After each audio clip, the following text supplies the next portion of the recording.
Assalomu alaykum, hurmatli talabalar.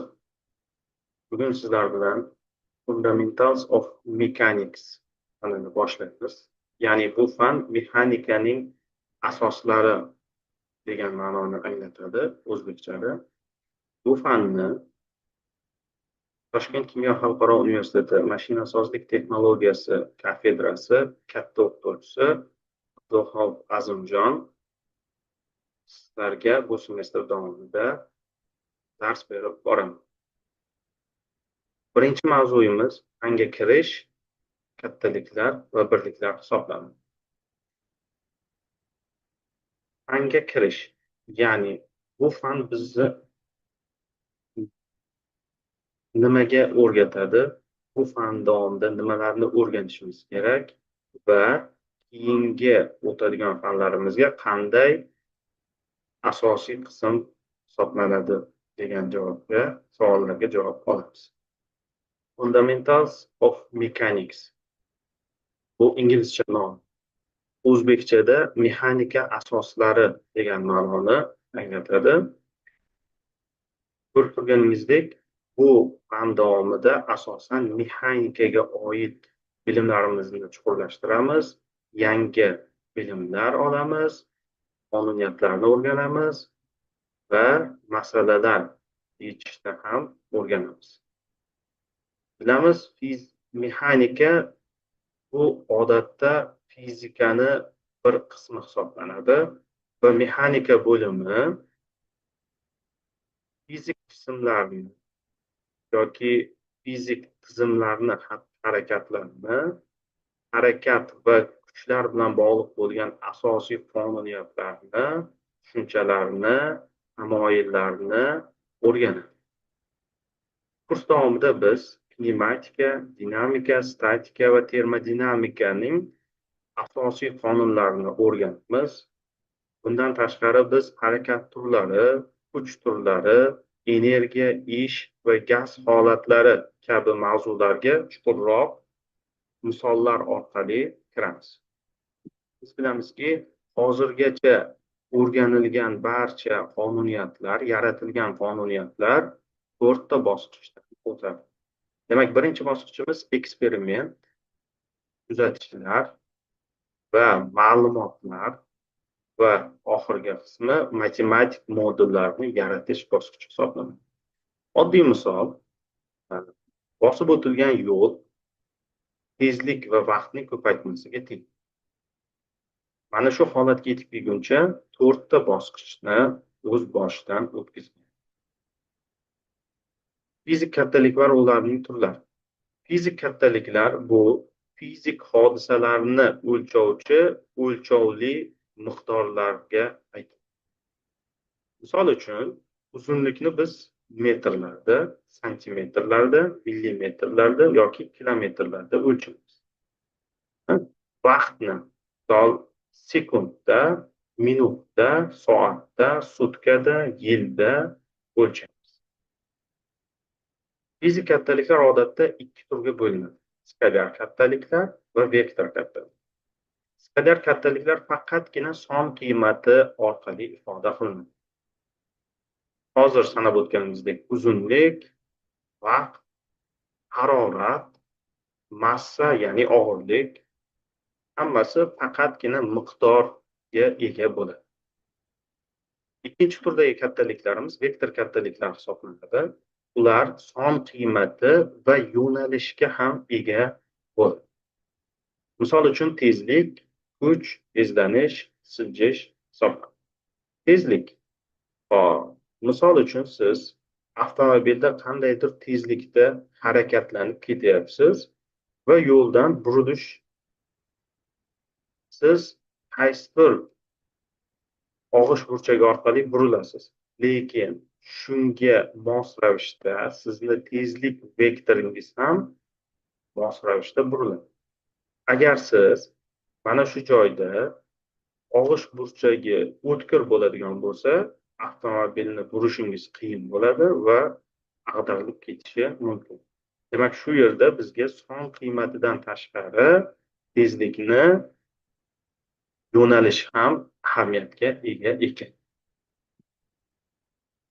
fizik kattaliklarni ishlatganimizda juda katta sonlar bilan hisob-kitob qiladigan bo'lsak, qiyinlik yuzaga keladi. Shuni osonlashtirish maqsadida ma'lum bir son, ya'ni 10 darajasidagi ma'lum bir sonlarni qisqacha ifodalash maqsadida alt qo'shimchalar kiritilgan. Bular ko'paytiruvchi, ya'ni katta birliklar va kamaytiruvchi kichik birliklarga bo'linadi. Katta birliklarga, misol uchun, giga 10⁻⁹ degan ma'noni ifoda etadi. Bu degani 10 ni orqasida 9 ta 0 bor degani. Bu milliardni ifoda qiladi. Biz bilamizki, misol uchun, elektr quvvat ishlab chiqaruvchi stansiyalarimizni quvvati gigavatlarda ifoda qilinadi. Ya'ni bir necha gigavat deylik, misol 2,5 gigavat quvvatli deyiladi. Mana shu yerdagi gigavat demak milliardni ifoda qiladi. Ya'ni 2,5 milliard vatni ifoda qiladi. Undan keyingisi mega 10⁻⁶, ya'ni 6 ta 0 bor degan. Bu million marta katta degan. Kilo degani 10⁻3 degani. Ya'ni u 3 ta 0 degani va 1000 marta katta degani. Misol, kilogramm deymiz. Demak, o'sha joydagi kilogrammni 1000 marta katta qismi. Kamaytiruvchi, ya'ni kichik kattaliklarga, misol uchun, detsi 10⁻⁻1 degan. Ya'ni 10 marta kichik degani. 1/10 hisoblanadi. Santi 10⁻², 100 marta kichik, 1/100 hisoblanadi. Milli 10⁻⁻3, ya'ni 1/1000 degan ma'noni ifoda qiladi. Misol uchun, millimetr, ya'ni metrni 1000 bo'lakka bo'lib turib, bittasini oladigan bo'lsak, o'sha bizda millimetrni ifoda qiladi. Misol uchun, 2 millimetr degan. Ya'ni 2 ko'paytirilgan 10⁻⁻3 metr degan ma'noni ifoda qiladi. Mikro 10⁻⁻6, nano 10⁻⁻9. Biz bilamiz, hozirgi kunda nano texnologiya juda rivojlandi. Ya'ni nano degani milliard bo'lakka bo'linganni bittasini oladi degan. Ya'ni biz ko'zimiz bilan ko'rishimiz mumkin bo'lganni milliard bo'lakka bo'linadi, undan ham kichkina qismi degan ma'noni ifoda qiladi. Endi fizikada asosiy birliklar va asosiy tushunchalar. 5 ta asosiy birlik xalqaro sistemaga kiritilgan.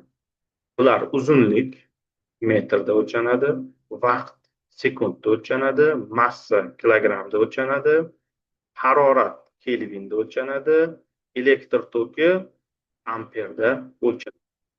Bundan tashqari, ya'ni bundan boshqa birliklar, ifodalar mana shular orqali kelib chiqadi. Misol uchun, kuchni oladigan bo'lsak, kuch degani massani tezlanishga ko'paytmasi degan. Demak, kilogrammni tezlanishga ko'paytmasi degan, metr/sekund ko'paytmasi degan. Demak, boshqa birliklar mana shu asosiy 5 ta birlik orqali ifoda qilinadi. Uzunlik. O'zi uzunlik nima degani desa, uzunlik jismlar orasidagi masofani ifoda etadi va xalqaro birliklar sistemasida metr orqali o'lchanadi. Uzunlikni katta birliklari bor. Kilometr 1000 marta katta degani 10⁻³ metrga teng va kichik birliklari bor. Misol uchun, millimetr 10⁻⁻3, ya'ni metrdan 1000 marta kichkina birligi degan. Massa lotincha katta tosh bo'lagi degan ma'noni ifoda qiladi va jismlarni modda miqdorini ifodalaydigan birlik hisoblanadi. Bu kilogramm orqali ifoda etiladi. Buni kichik birliklari bor, gramm. Buni katta birliklari bor, tonna, sentner bilamiz. Tonna 10⁻³ kilogrammga teng. Ya'ni 1000 marta katta degan. Moddiy nuqta. Bilamiz, jismlar harakat davom etayotgan paytda ma'lum bir shaklga va ma'lum bir kattalikka, og'irlikka ega bo'ladi. Lekin shunday harakat davomida jismlarni harak- harakat davomida jismlarni e'tiborsiz qoldirish ham mumkin. Misol uchun siz e, katta magistral yo'lda harakatlanib ketyapsiz va yo'lda yotgan qandaydir tosh bo'lagimi yoki qandaydir kichik jismni siz harakatingiz davomida deyarli sezmaysiz. Mana shu narsa moddiy nuqta deyiladi. Bu qayerlarda ishlatiladi desa, harakatni matematik modelni yaratish davomida yoki harakatni o'rganish davomida soddalashtirish uchun ishlatiladi. Misol uchun, tasavvur qiling, Toshkentdan Parijga yo'l olgan samolyot ma'lum bir balandlikka ko'tarilganda u moddiy nuqtaga aylanib qoladi. Ya'ni Toshkent bilan Parijni orasidagi masofaga nisbatan juda kichik o'lchamga, hajmga va massaga ega bo'lib qoladi. Yo'l va ko'chish. Fizikada mana shu ikkita tushuncha bir-biriga yaqin, lekin farqli hisoblanadi. O'zi yo'l deb nimaga aytiladi? Jismni bosib o'tgan umumiy masofasiga, ya'ni trayektoriyasiga yo'l deyiladi. Ko'chish jismni boshlang'ich va oxirgi holatini bog'lovchi eng qisqa masofa hisoblanadi. Ko'ryapmizki, ko'chish vektor kattalik, yo'l skalar kattalik hisoblanadi. Rasmda ko'rganimizdek, A va B nuqtalarini tutashtiruvchi to'g'ri chiziq, qizil chiziq, bu ko'chish hisoblanadi.